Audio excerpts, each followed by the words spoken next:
Quel que soit le regard que chacun porte aujourd'hui sur saint Augustin, l'un des 4 pères de l'Église d'Occident et phare de la chrétienté, quelle que soit l'influence, l'intérêt ou l'éveil que son œuvre et sa parole suscitent de par le monde, Augustin, lui aussi, vient bien de quelque part.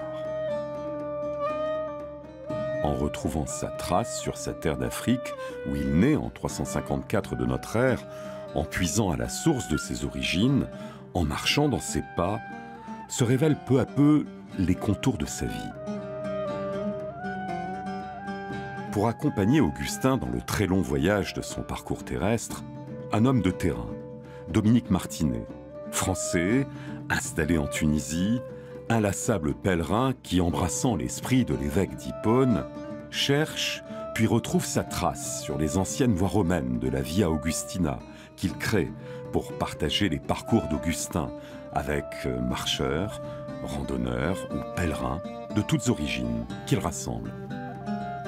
J'ai découvert Saint-Augustin en allant à Compostelle en 2004 et j'avais pris les confessions avec moi, et ce qui a été une révélation totale pour quelqu'un qui marche à pied. On a l'impression, comme on marche là sur des dallages qu'il a probablement foulés, on a l'impression un peu de communier, de le retrouver ici. Donc il est ici, il était chez lui, et donc quand on est ici, il semble aussi, oui, qu'on soit très proche de lui, à des siècles de distance. Donc j'ai eu l'idée de relier, si vous voulez, la marche, l'itinérance, le pèlerinage, puisque le pèlerin n'est pas forcément religieux. Pèlerin, ça veut dire qui marche à travers les champs. Hein. Donc de développer ce pèlerinage en Afrique du Nord, sur les pas de Saint-Augustin. Les Européens, tous les savants et les professeurs européens connaissent pas l'Afrique du Nord. Donc ils n'ont aucune conscience de Saint-Augustin chez lui. J'avais une connaissance avant tout littéraire, textuelle de Saint-Augustin, d'un Saint-Augustin médiatisé par les auteurs du XVIIe siècle, et de se retrouver à la source même, à l'endroit même où il a vécu, et à la source de la pensée augustinienne, c'est quelque chose pour moi très surprenant et très émouvant. On l'a inscrit dans une histoire de la philosophie, dans une histoire de la théologie, on l'a confronté à ses maîtres, à Ambroise, à la pensée platonicienne, peut-être plus qu'à son origine africaine, mais bon, même des écrivains comme Camus, finalement, on a mis longtemps aussi avant de les associer à ce terroir dont ils sont originaires.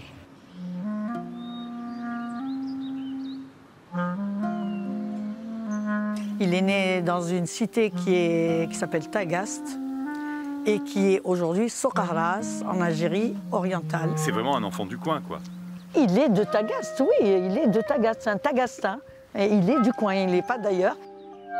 Augustin grandit ainsi dans la partie nord-africaine de l'immense espace géopolitique de la fin de l'Empire romain, appelé plus tard le Bas-Empire. Spécialiste de l'époque, Claire Sautinel replace Augustin au cœur du IVe siècle de notre ère. Moi, ce qui me frappe en tant qu'historienne, c'est à quel point Augustin est un citoyen de l'Empire romain du IVe siècle, hein, qui est un empire qui s'étend sur toute l'Europe, l'Afrique du Nord, le Proche-Orient, qui est un empire où depuis plus de 130 ans, quand Augustin naît, tous les habitants libres ont le même statut juridique.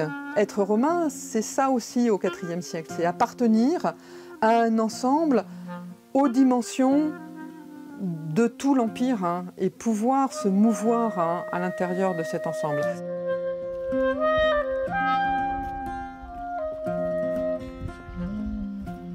La civilisation romano-africaine s'est profondément installée en Afrique du Nord. C'est le même grand empire romain et la même grande culture et civilisation romaine. C'est dans ce cas-là qu'on peut dire que la Méditerranée est un lien et pas une séparation ou un obstacle, puisque voilà un homme qui est né en Afrique du Nord, qui est l'auteur d'une œuvre considérable et qui est un des pères de l'Église. Romano-africain, comme on était gallo-romain, Augustin parcourt sa terre dès sa prime jeunesse et jusqu'au bout de sa longue vie. De Tagaste à Mador, des grandes plaines agricoles à Hipporégus, la Naba d'aujourd'hui, de Carthage aux portes de Tunis jusqu'à l'ancien comptoir d'Utique, il suit chemins et voies romaines. Pour la Via Augustina, Dominique Martinet, croisant archéologie, géographie, écrit et histoire, retrouve Augustin sur ses chemins de prêche. Utique avait été un port célèbre et la capitale de l'Afrique romaine jusqu'à la reconstruction de Carthage. C'est dans cette cité qu'Augustin prêcha le dimanche 11 septembre. Ma mission, si vous voulez, c'est de retracer la géographie de l'époque d'Augustin, ce qui n'a pas vraiment été fait jusqu'à présent, à part sur quelques cartes des voies romaines. Mais de la faire de façon précise sur le terrain, c'est notre mission aujourd'hui. S'appuyant sur des données anciennes, mais aussi contemporaines, Dominique balise le réseau de la Via Augustina du nord de la Tunisie jusqu'à l'est de l'Algérie. J'ai découvert ces endroits avec les cartes, puisqu'en fait nous sommes repartis des cartes romaines, l'Atlas de Salama, et que nous avons comparé aux cartes tunisiennes d'état-major, qui nous ont permis de retracer les voies romaines depuis la frontière algérienne jusqu'à Carthage. Il faut imaginer Saint-Augustin, jeune à 17 ans, 18 ans, venir ici, quittant sa ville natale de Tagaste, qui était une petite ville, c'est un quartier de Carthage. Comparé à ça, venir ici dans une ville qui est en pleine de vie. C'était la très grande Carthage. On en parlait comme un ornement du monde. Les auteurs anciens, ils disaient bien d'elle, c'était l'ornement du monde. C'était pratiquement la deuxième ville au monde après Rome. Imaginez ce qu'a pu être Carthage pour ce jeune adolescent ambitieux, assoiffé dans tous les sens du terme. Je crois qu'il y a passé des moments de plaisir intenses. Catherine Conibert, éminente auteure et universitaire britannique, enseignante aux États-Unis, conduit ses recherches et son éthique de vie autour de la pensée augustinienne.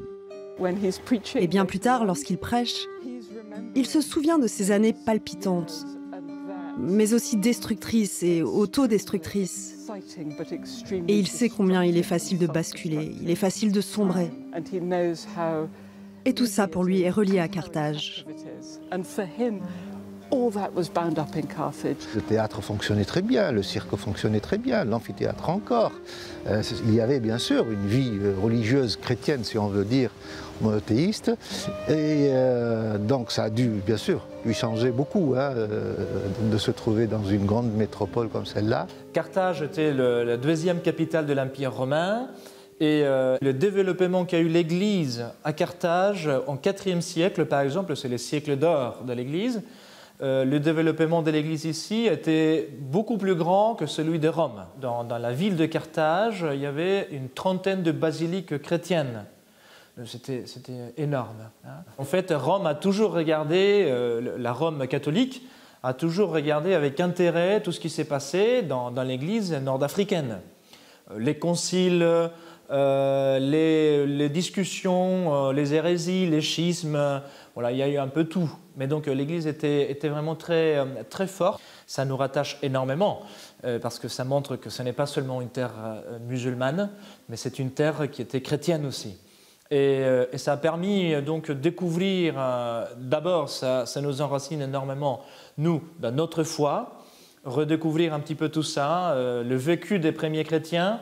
Et en effet, c'est ce qui s'est passé au long des siècles, parce qu'après, les chrétiens qui vivaient ici étaient toujours encouragés par les témoignages des premiers, donc des aînés dans la foi. Jeune prêtre venu d'Argentine, le père Silvio Moreno exhume sermons et découvertes sur le terrain pour enrichir et donner corps à travers Augustin à la mémoire chrétienne de l'Afrique du Nord. Romaine pendant plus de 500 ans, profondément chrétienne pendant des siècles, les provinces africaines, riches et prospères, sont sillonnées à l'époque par le réseau routier des Via Publica, de plusieurs milliers de kilomètres sur lesquels Augustin se déplace pendant des décennies. La voie principale de l'époque, ça s'appelait la voie Carthage-Téveste, et qui descendait vers le sud, qu'on emprunte en partie lorsque l'on vient d'Annaba. Et puis ensuite, nous partons pour aller en direction de Soukaras, qui s'appelait Tagaste à l'époque. Alors une fois qu'on est à Tagaste, on peut remonter vers Hippone, Hipporégius, par cette route-là, qui remonte ici, et environ une centaine de kilomètres. Ça, c'est l'itinéraire principal que Saint-Augustin a parcouru le plus souvent.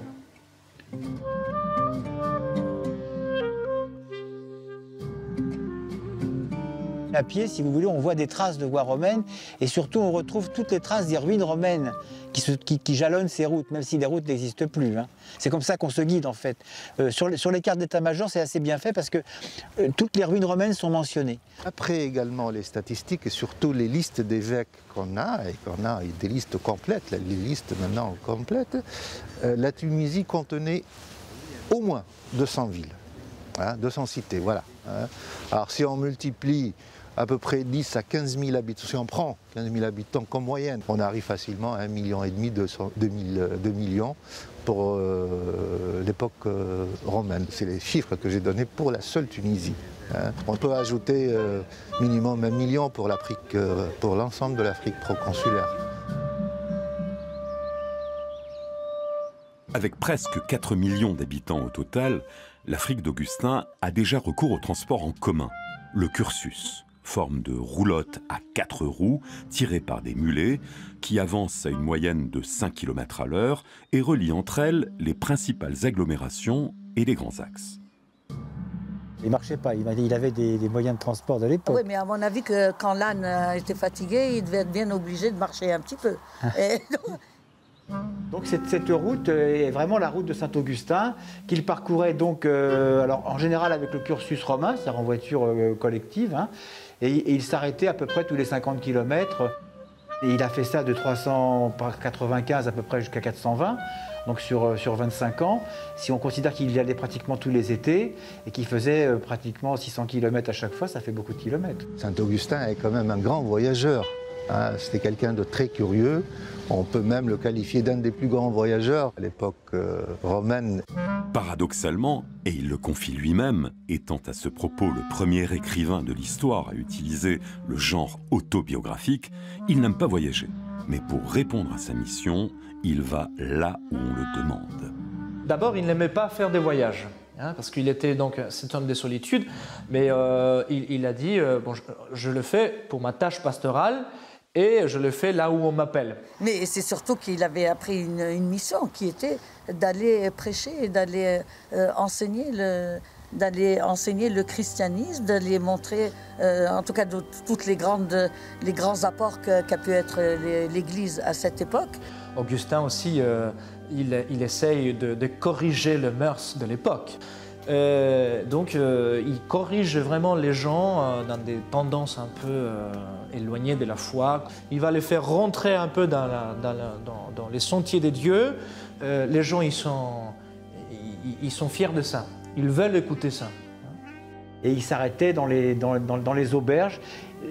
Perlet raconte que les auberges étaient souvent mal fréquentées le soir, sur la route, mais Saint-Augustin s'y arrêtait quand même et prêchait la bonne parole.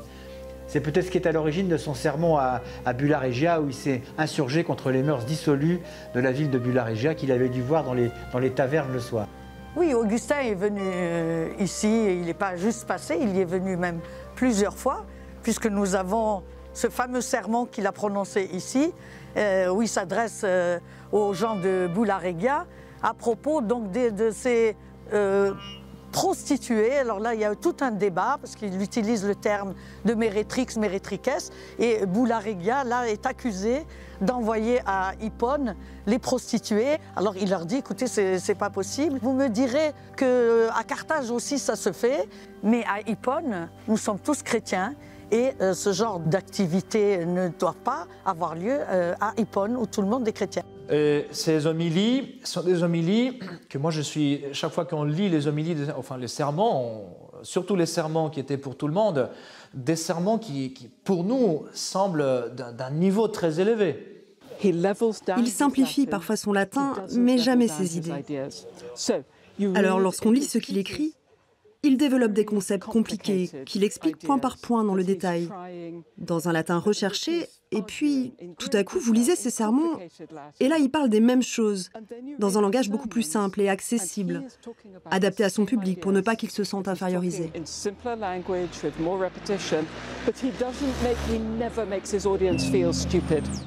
Augustin dit « Les voix se taisent quand le verbe jaillit ». Les gens de l'époque, tout en étant des gens très simples, étaient très habitués à ce type de niveau d'homélie. avec des commentaires très profonds des textes sacrés. Enfin, ça impliquait vraiment une connaissance de textes sacrés aussi pour les gens. Augustin, on sait bien qu'il prêchait très longuement, voire même 2 heures, et les gens, ils étaient assoiffés d'écouter la parole d'Augustin. Et justement, depuis le début du IVe siècle, un schisme agite l'unité de l'Église d'Afrique et la menace de plus en plus. Conscient du péril, Augustin consacre toute son éloquence et ses capacités de persuasion pour partout, dans les villes et dans les villages, contrer sur le terrain le schisme donatiste. Augustin profitait de ses voyages lorsqu'il était évêque d'Hippone pour aller prêcher et surtout essayer de ramener les donatistes à l'église catholique romaine.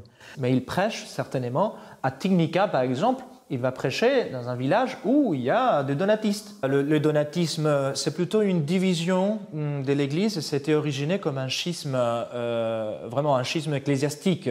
Donc une division dans l'Église catholique, dans l'Église de l'unité. Il n'y avait pas une reconnaissance, surtout les évêques de la Numidie. Ils ne voulaient pas se soumettre à l'évêque de Carthage, qui était le primat d'Afrique. Il y a cette tension qui s'est créée dans les villages. Il y avait une cathédrale catholique, une cathédrale donatiste. Du coup, il y avait des gens, des partisans d'un côté et de l'autre.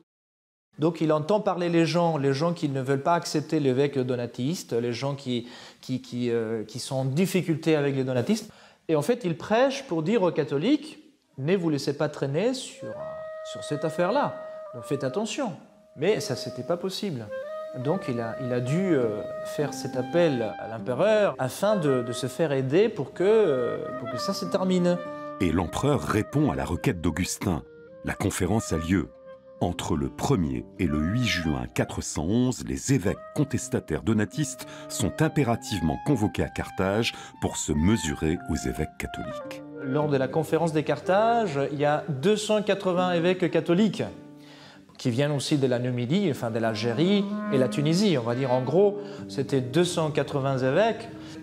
Et donc c'est vraiment énorme. Sans compter les 250 évêques donatistes également présents, soit en tout près de 600 évêques réunis en concile et auxquels Augustin s'adresse. Les arguments qu'il utilise lors de la conférence de 411, c'est un peu tout ce qu'il va découvrir dans les villages où il passe. C'est pour ça qu'Augustin dit il faut finir avec ça, parce que c'est pas possible que Jésus, comme il l'a dit, la tunique, la seule tunique qu'il nous a laissé en héritage, soit divisée.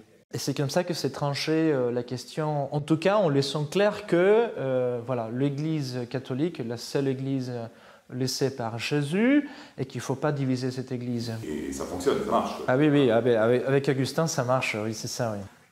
C'est grâce à la personnalité, c'est grâce à l'éloquence de saint Augustin que l'Église catholique a pu se débarrasser de ce schisme-là. Et donc Augustin a réussi finalement au concile de Carthage de 411 à remettre tout le monde d'accord, sans effusion de sang et sans mise en prison ni massacre. Saint Augustin portait surtout le burrus, qu'on appelle aujourd'hui le burnous, qui était un habit relativement pauvre, qui n'était pas un habit luxueux, qui était une robe de bure, en fait, burnous, etc. Et qui a l'avantage, on en trouve encore beaucoup dans la région du Kef, d'être extrêmement léger mais très chaud. Augustin se déplaçait préférablement au printemps et l'été, puisqu'en général les conciles avaient lieu, d'après les ouvrages, entre juin et septembre. Donc il partait souvent de Hippone vers le mois de mai pour rentrer vers le mois d'octobre. Les dates de ces départs d'Hippone pour Carthage sont pour certaines parvenues jusqu'à nous au jour près, à 16 siècles de distance. 27 avril 399, 16 juin 401, 16 juin 404, 11 juin 410, 1er mai 418. Chaque année, à peu près à la même saison, il quitte son évêché et prend la route. Comme aujourd'hui, chaque mois, les membres de la Via Augustina marchent dans ses pas. Nous avons quand même 300 ou 400 personnes qui nous ont déjà suivis depuis le début, dans nos différentes randonnées le dimanche par exemple.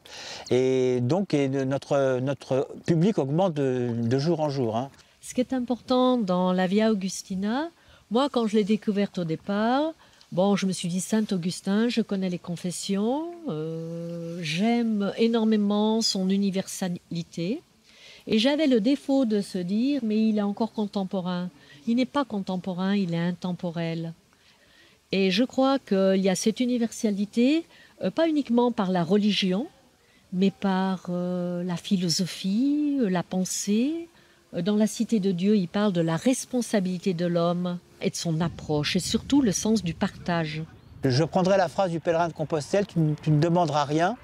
Et les gens voyagent, ils ne demandent rien. Ils sont contents de tout ce qui leur arrive. Tout le monde est là pour faire de belles balades ensemble, pour marcher ensemble, pour se connaître, pour découvrir l'autre aussi. Michel, par exemple, l'année dernière, c'était comme ça. Ah oui. Je crois que c'était à Rafraf. C'est-à-dire ça se fait naturellement. On ne demande même pas la confession de l'autre. C'est-à-dire c'est des questions qu'on ne se pose même pas. Et on le voit quelquefois au moment des repas et on partage et on discute. Le plus important pour moi, c'est qu'on arrive à accepter l'autre dans sa différence. C'est-à-dire, tu n'as pas besoin d'être comme moi. Tu n'as pas besoin d'être de ma religion. Tu n'as pas besoin d'être un arabe ou un français. Là, comme tu es, je t'aime, on partage les choses et point à la ligne. C'est ce qui est assez extraordinaire, c'est que notre public est 90% musulman ici, puisqu'il y a peu de chrétiens, et ils sont de plus en plus intéressés justement à la redécouverte d'Augustin, par la redécouverte de leur patrimoine aussi, qu'ils ignoraient complètement, si vous voulez.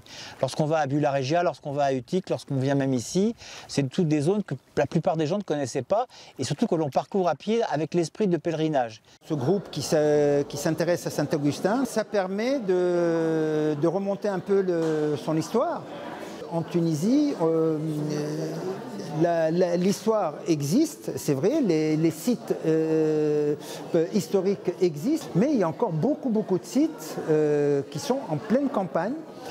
Et malheureusement, même les habitants du village savent qu'ils sont là, mais n'ont aucune idée des fois de ce que ça représente. Il n'y a aucune information. Les pauvres, ça fait partie de leur vie, mais sans plus. Mais l'information commence à circuler. Augustin, de par sa pensée et de par ses origines, ouvre une voie, comme le font historiens, chercheurs et universitaires. Nassera Bensedik, archéologue au franc-parler, professeure, historienne, auteure et femme d'Algérie, souligne la berbérité d'Augustin, son lointain ancêtre d'Afrique du Nord. Son immense œuvre est quand même à la base de l'Église chrétienne d'Occident. Et moi, je trouve que nous, en tant que Nord-Africains, nous devrions être fiers plutôt que d'essayer de gommer comme certains essayent de le faire. Parce que ça, c'est un patrimoine, il n'y a rien qu'on puisse faire contre. Ce patrimoine est là, il a laissé des traces et ça sera toujours comme ça. Bien sûr qu'Augustin est un de nos ancêtres. Et je pense que c'est parce que de plus en plus maintenant de Nord-Africains, que ce soit en Tunisie, au Maroc ou en Algérie, se sont réappropriés ce passé antique sans problème. Ça reste évidemment surtout au niveau des spécialistes, mais je pense que ça va s'arranger. Et donc c'est grâce à eux qui ont repris donc l'étude de ces périodes en tant que Nord-Africains que du coup on voit le terme de romano-africain. Il n'y a que les spécialistes qui savent qu'Augustin est un Africain, donc un berbère. Oui, bien sûr, il était romanisé. Oui, bien sûr, il parlait le latin. Oui, bien sûr, il était après catholique et il défendait Rome. Mais de là à gommer ses origines numides, ça c'est un peu gros. Par exemple, sa mère était... Il n'y a pas plus berbère que sa mère. Donc sa mère était berbère, sa mère était chrétienne. Et attention, son père s'appelait Patricius. Ah oui, ben, il a un nom romain. Et alors? Mais les 90% des Africains et des Berbères de l'époque avaient des noms romains. C'est un statut, ils avaient la citoyenneté romaine. Ça ne veut pas dire qu'ils étaient italiens ou espagnols ou gaulois. Ils étaient africains et romains. Bien sûr qu'il il écrivait en latin, mais qui va pouvoir assurer péremptoirement qu'il ne parlait pas le berbère? Et lui, il s'est plaint souvent parce qu'il dit c'est dommage que nous, ici, on doit utiliser la langue latine alors qu'on devrait utiliser la langue berbère et les cultes berbères. Donc, en fait, le punique, le berbère et le latin sont les langues de ce pays. Il est normal qu'Augustin les ait pratiquées l'une ou l'autre, l'une et l'autre, sans aucun problème.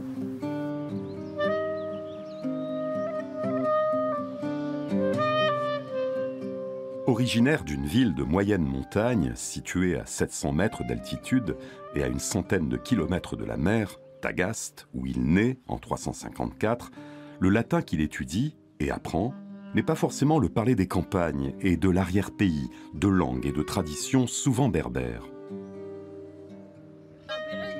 Il grandit ainsi au cœur d'un monde qui cohabite avec d'autres, au sein d'une famille de la petite bourgeoisie de la ville. Donc ses parents ne sont pas pauvres ni très riches, mais ils avaient des propriétés, parce que c'est d'ailleurs là qu'il s'est retiré quand il est revenu de Milan. Et alors il semble qu'il ait eu donc un frère et une sœur. Il n'en parle pas beaucoup. Alors, ce qu'il y a, c'est que très tôt, ses parents ont fondé de grandes espérances dans ce petit garçon, parce c'était un très très bon écolier. Et ses parents l'ont envoyé ensuite à Mador. Mador est à peine à quelques kilomètres, c'est encore la région. Il part pour Carthage parce qu'entre-temps, donc un richissime patron de Tagaste qui s'appelle Romanianus, qui est très célèbre parce qu'il parle beaucoup de lui, finalement aide la mère. Il donne son soutien financier et du coup, Augustin peut partir à Carthage pour faire des études de rhétorique, parce que c'est ça, les études supérieures. C'est ce qu'on appelle les études universitaires, où on est censé avoir des connaissances encyclopédiques, voilà, à peu près. Quelqu'un qui peut parler de tout, hein, de la philosophie comme de la religion. Il rencontre quelqu'un, on ne sait pas, c'est le début de cette innommée, cette délicieuse innommée qui par-delà les siècles s'adresse à nous. Il n'a jamais prononcé son nom. Il y a un roman magnifique qui a été fait il y a quelques années dont le titre est L'Innommé. Et ils ont un garçon qui s'appelle Adeodatus. Alors, un clin d'œil amusant, Adeodatus, est la traduction d'un nom punique, donné à Dieu. Alors qu'Augustin, à cette époque, n'est pas du tout chrétien.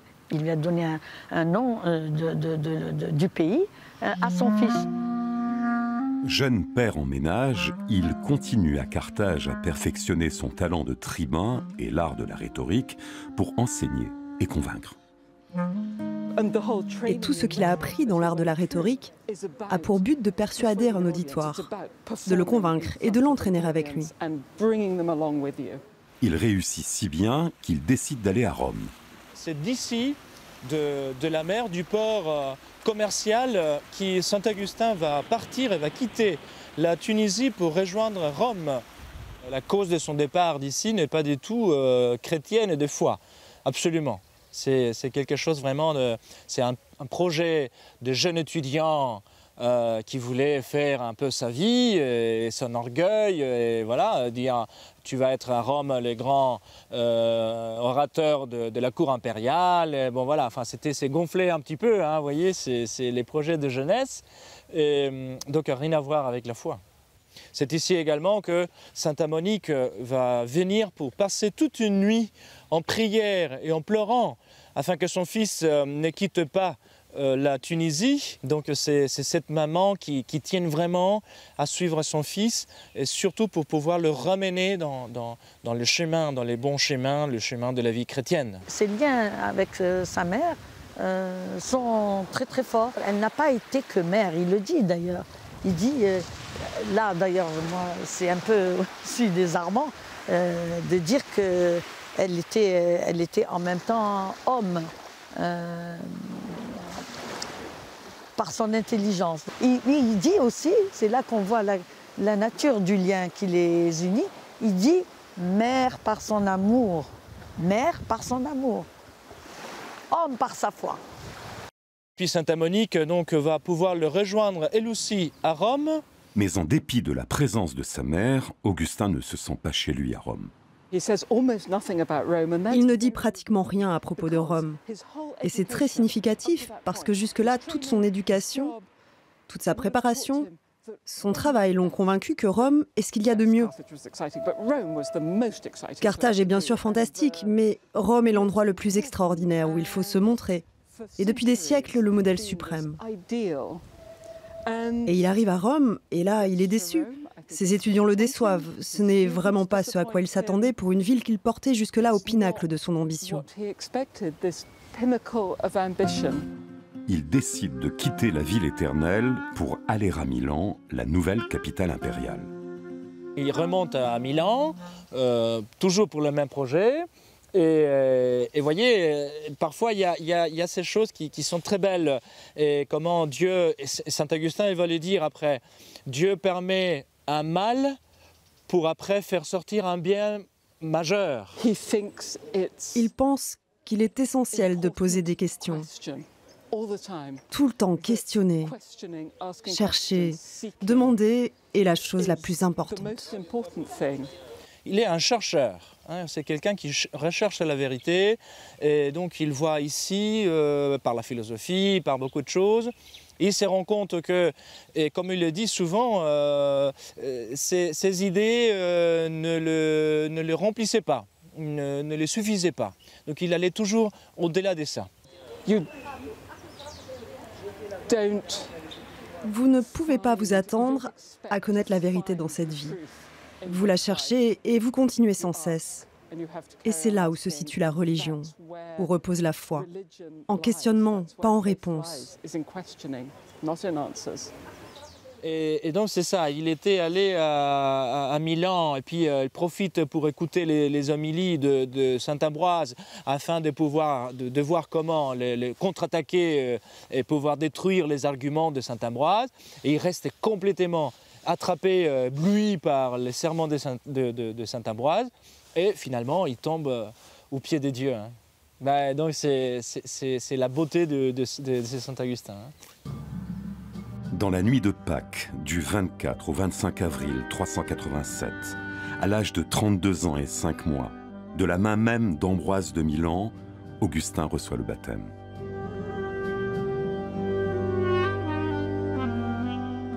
La figure de saint Augustin, il illumine énormément les mondes d'aujourd'hui. Parce que c'est justement cet homme qui vit une vie complètement dissipée. Et puis après, il se laisse conquérir, on va dire, par la vérité, par Dieu lui-même. Il transforme sa vie et il le dit depuis le début des confessions. Il dit « Je t'ai cherché en dehors des moi et toi tu étais au-dedans des moi ». Il pense que Dieu est la seule personne qui ait les réponses. Et n'importe quel être humain qui prétend détenir les réponses est plein de prétentions. Il ment.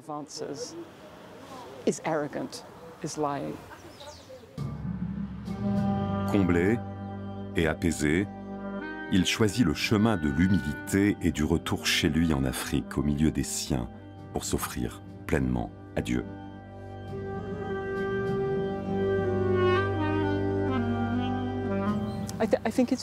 Je crois que c'est très significatif qu'il choisisse de revenir ici, en Afrique, après sa conversion. Il était en Italie, il avait son ancrage en Italie, ses amis en Italie. Il avait une chaire de rhétorique à Milan, il pouvait rester, avoir un poste des plus élevés. Et finalement, non, après sa conversion, pourquoi alors décider de revenir en Afrique s'il ne tenait pas à son Afrique? Il est rentré chez lui, il est revenu à Soukaras, à Tagaste où il est né, et il voulait fonder une communauté sur un lopin de terre. Et son but premier, c'était Tagaste où ils avaient des terres, ils avaient une propriété. Donc finalement, il revient à Tagaste avec tout son groupe, avec son fils Adéodatus, avec son frère et ses amis. Il voulait vivre comme un moine, mais aussi comme un gentilhomme, dans l'esprit de cette vieille notion romaine où un gentilhomme vit à la campagne, entouré de ses amis et où il parle philosophie. Et Augustin pensait que lui aussi pouvait vivre avec ses amis, mais pour parler théologie. Et il se rend compte que la vie est disons, son sommet en Dieu, et donc il laisse tomber tout ce qui est matériel. Il vit en fait très simplement. Et déjà, quand il va créer les monastères, les premiers monastères qu'il va fonder, avec une règle toute particulière qu'il avait fait, enfin des moines en vie communautaire, et c'est avec une extrême simplicité. Et donc vraiment il insiste sur la pauvreté, et bon, lui-même d'ailleurs il vivait comme ça. Mais attention, parce qu'il disait pour Dieu, pour les cultes, le meilleur. Et pour nous, moins. Enfin, c'est-à-dire vraiment dans ce dépouillement et pauvreté nécessaire pour rendre témoignage de la foi chrétienne. Il était en relation avec le prêtre d'Hippone, et ce prêtre était très vieux, Il a eu besoin de lui. Et donc là, il s'est installé à Hippone. Donc après, il s'est retrouvé évêque à Hippone, à Hippo Regius, c'est-à-dire à Annaba, en Algérie aujourd'hui. En devenant chrétien, puis évêque d'Hippone, Augustin comble sans réserve les vœux de sa mère. Et fidèle aux mots simples de Monica lorsqu'elle-même évoque sa foi, il parle sans manière, directement, au cœur des hommes, quels qu'ils soient.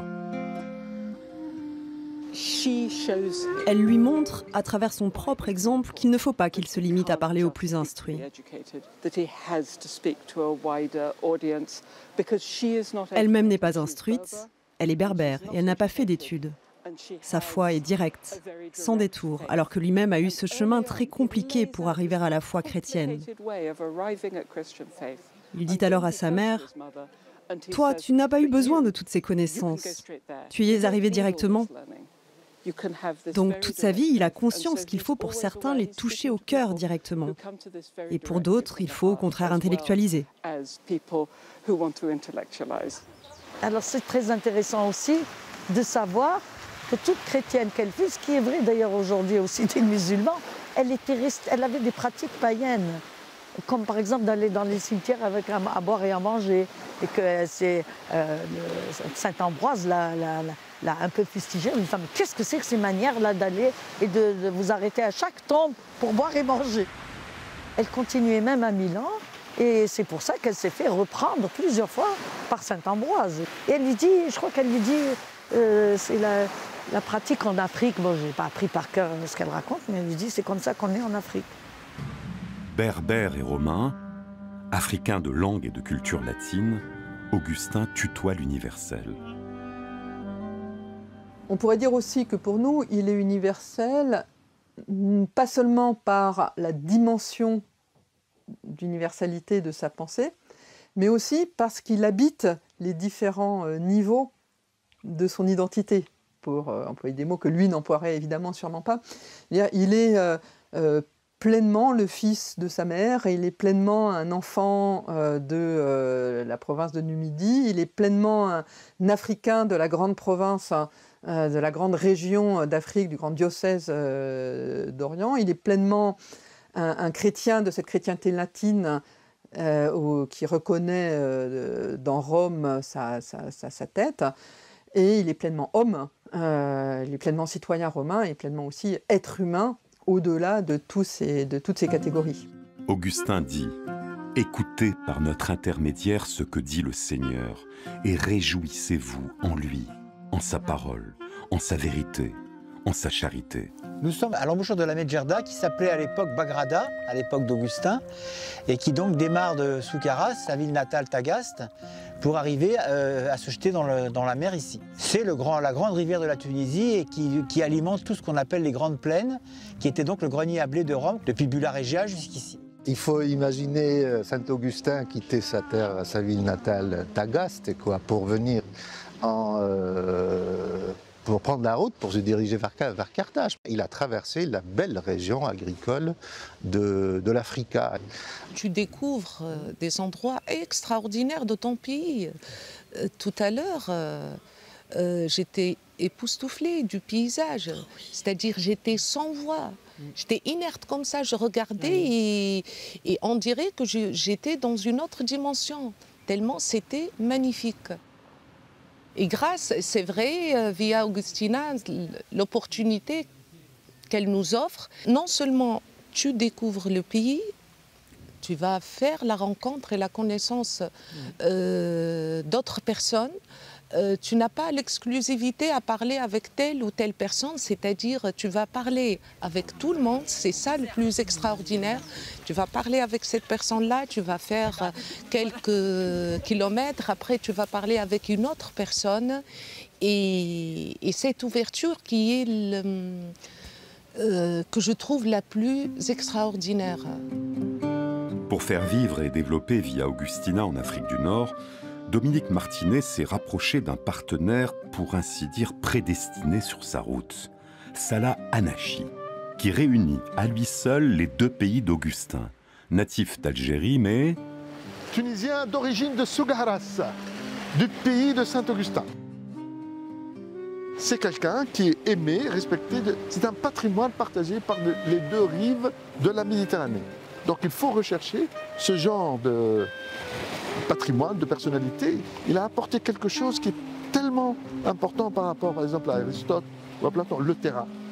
Vous savez, Aristote et Platon, c'est le lycée, c'est le lycéum, l'académie. Donc c'est entre intellectuels. Et en tant qu'apôtre, en faisant l'apostolat, en faisant les paroisses, Saint Augustin était obligé de réfléchir et d'expliquer en termes quotidiens les grands concepts philosophiques.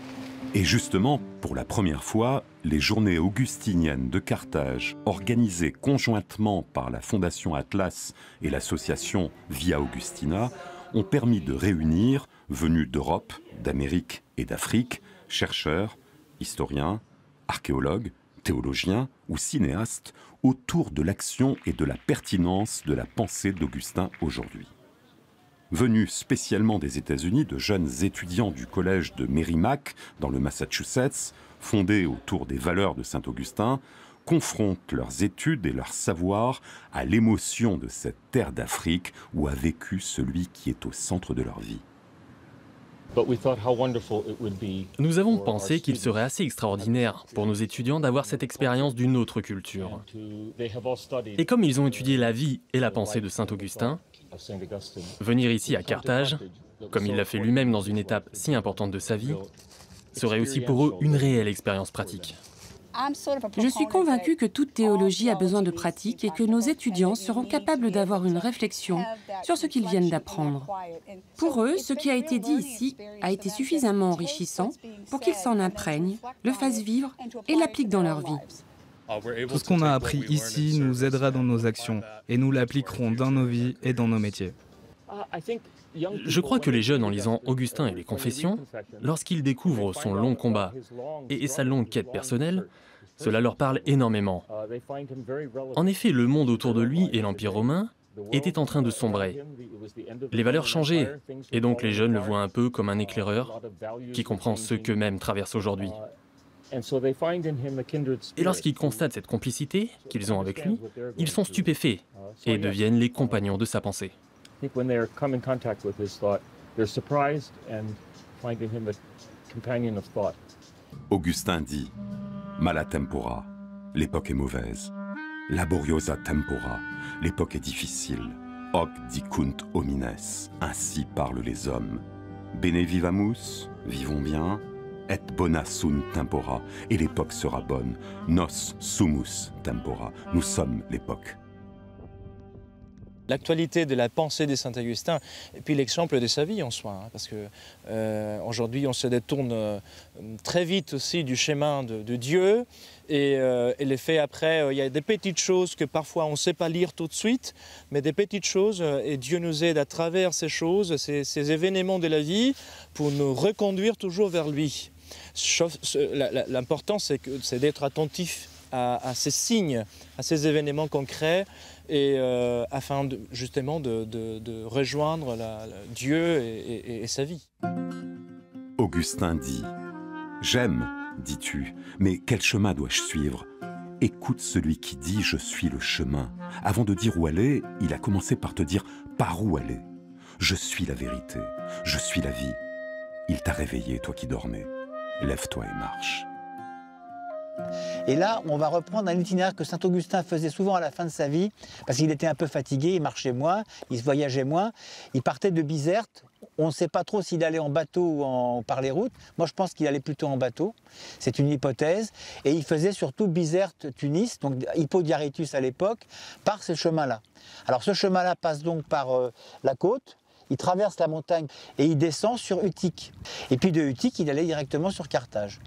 Sa condition d'évêque, mais surtout sa condition d'Augustin, le faisait qu'en quelque sorte, chaque village où il passait, on l'obligeait à s'arrêter et prêcher. Et donc il était un peu coincé par sa condition d'évêque, et d'être pas seulement un évêque, mais Saint-Augustin. Enfin. À fur et à mesure qu'il est plus âgé, et il a toujours ses maladies, Donc il n'a plus de fatigue de faire ces voyages. Et il explique aussi en disant, ben voilà, je suis fatigué vraiment. Il avait 60 ans. Hein. Et à cette époque-là, faire ces routes, une partie en charrette ou les moyens de communication de l'époque, et puis à pied aussi, bon, ça fatigue énormément. Épargnée jusque-là par les invasions barbares, l'Afrique romaine vit ses dernières heures. Venu du nord de l'Europe, un groupe de tribus germaniques, les Vandales, traverse la Gaule, puis l'Espagne, avant de passer en Afrique du Nord pour bientôt assiéger Hippone, où Augustin est évêque depuis 35 années. Encouragé à s'enfuir par la mer vers la Sardaigne, toute proche, et l'Italie, Augustin, alors âgé de 76 ans, refuse d'abandonner les siens, sa terre et son évêché. Et pour la dernière fois de sa vie, il fait face. Alors, les Vandales, quand donc, ils ont fait la côte, ils arrivent devant Hippone. Augustin était évêque, là, à Hippone. Il n'a pas fui, il est resté là. Il a refusé de partir. Dans Hippone, assiégé par les Vandales. Il n'est pas parti. Et de ce que j'ai entendu dire, c'est que l'Église d'Algérie aujourd'hui, fidèle à ce message et à cet exemple, n'a pas fui l'Algérie pendant les 10 années où le pays a été à feu et à sang. Et c'est justement à cause de ce qui est une leçon. Là, Augustin n'avait pas besoin de faire des discours.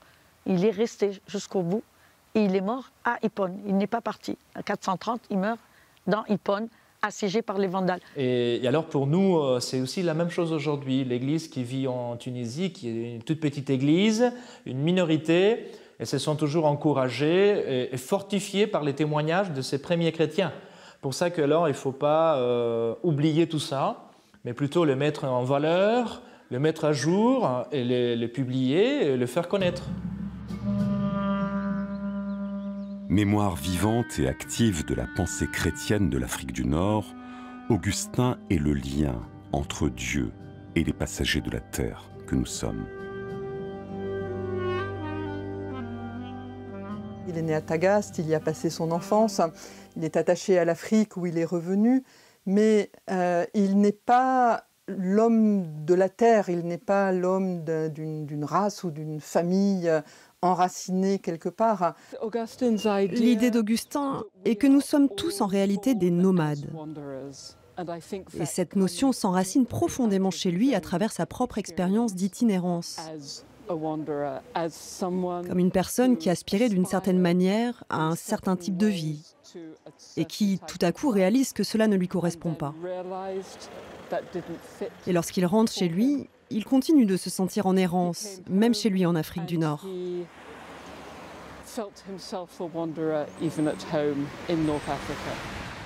Augustin dit « Celui qui est issu de Dieu entend la parole de Dieu ». C'est ainsi qu'il l'interprète en tout cas. C'est que nos racines sont au paradis. Nos racines sont en Dieu. Et c'est l'explication pour nous faire comprendre que nous sommes tous des nomades tant que nous sommes sur Terre et que nous ne sommes pas avec Dieu.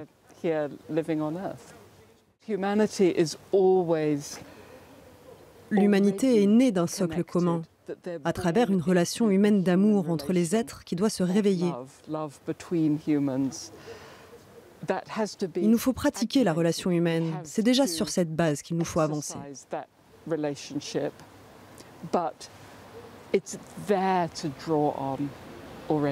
le milieu du IIIe siècle, en tout cas, le christianisme était solidement implanté dans la ville, puisque le 1er septembre 256, l'évêque Aurelius d'Utique... Et ensuite, il y a un véritable élan. Fluidité, il y a de la fluidité, c'est-à-dire on ne force pas. Et elle a prononcé un mot que j'ai trouvé extrêmement important, elle a parlé du verbe apprendre. On apprend des autres énormément. Et ça, c'est énorme. Sa conclusion dans son long travail de la Cité de Dieu, c'est qu'il définit deux types de personnes dans le monde. Les égoïstes, qui placent eux-mêmes et leurs biens matériels au-dessus de tout et devant Dieu.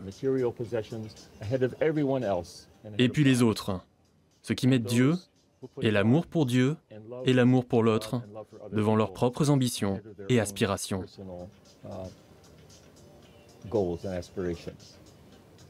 Et Augustin dit que des égoïstes surgit la division, la haine, les problèmes et les souffrances, et des autres, ceux qui cherchent à aimer, ce qui, je le reconnais, n'est pas simple.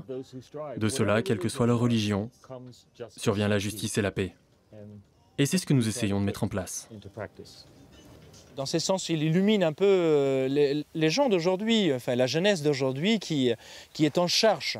C'est ça, hein. En fait, la jeunesse d'aujourd'hui, c'est en cherche des choses que malheureusement, que ce soit les plaisirs, l'argent, le matériel, des choses qui finalement après ne comblent pas, ne remplissent pas, ne satisfassent pas. Et donc, il y a justement ce désir qui va au-delà de ça. Donc c'est vraiment vouloir dépasser tout ça, que finalement ne nous dit rien, ou en tout cas ne nous comble pas, pour aller chercher ce qui nous comble véritablement, qui est Dieu. Augustin dit, si la maison de Dieu c'est nous-mêmes, nous sommes construits en ce monde pour être consacrés à la fin du monde. L'édifice, ou plutôt sa construction, se fait dans la peine. La dédicace se fait dans la joie.